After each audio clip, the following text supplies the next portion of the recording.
Welcome to the Friar's Corner. Let's talk about fasting. The Friar's Corner. Friends, what do you think of when you hear the word fasting? This morning I tried to search for the word fasting on Google search. You know what the results are? The results of the first 10 pages are all about health, diet plans, benefits of fasting for the body, and the like. How about you? As Christians, what is fasting for you? It may be eating less, refraining from some kinds of entertainment, doing penances, going to confession, etc. But have you ever thought of fasting as a way to love or as an expression of charity? At this point, let me make a bold statement. Fasting without charity is nothing. I believe every single act of genuine fasting should lead to charity, which is to love God and love one's neighbors. Let's take a look at the book of Isaiah. Is this the manner of fasting I would choose? A day to afflict oneself, to bow one's head like a reed and lie upon sackcloth and ashes? Is this what you call a fast, a day acceptable to the Lord? It is not rather the fast I choose, releasing those bound unjustly, untying the thongs of the yoke, setting free the oppressed, breaking off every yoke. Is it not sharing your bread with the hungry, bringing the afflicted and the homeless into your house, clothing the naked when you see them, and not turning your back on your own flesh?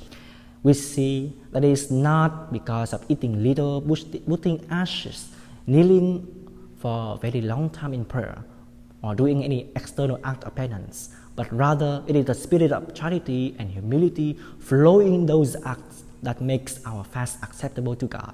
Let's think of it this way. There's a child who loves his father. This child makes a mistake, then turns to his father with tears on his eyes and a contrite heart. Then there's another child who makes a similar mistake, but because he is afraid of his father, he tries to cover his mistake by afflicting himself to get his father pity. Which do you think would be more pleasing to that father? I believe the first child is the one.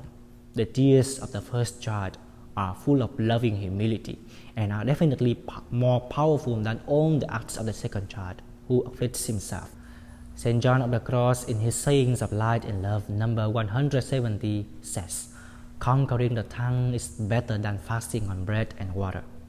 Pope Leo the Great, in his sermon, says, "Enter upon the celebration of the solemn fast, not with barren abstinence from food, but in bountiful benevolence. Let works of piety, therefore, be our delight, and let us be filled with those kinds of food which feed us for eternity. Let us rejoice in the replenishment of the poor, whom our bounty has satisfied.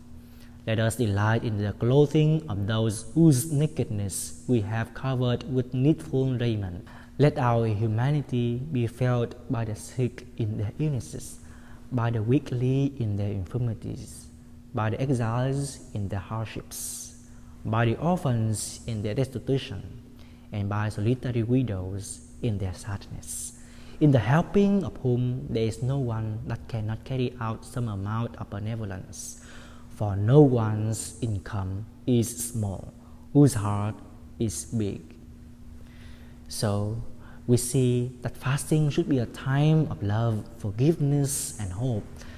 Now, let's do fasting in the spirit of charity and humility, share the fruits of our fast with our brothers and sisters, practice virtues, train our will, and do all that we can to express our love and gratitude to God, our Heavenly Father.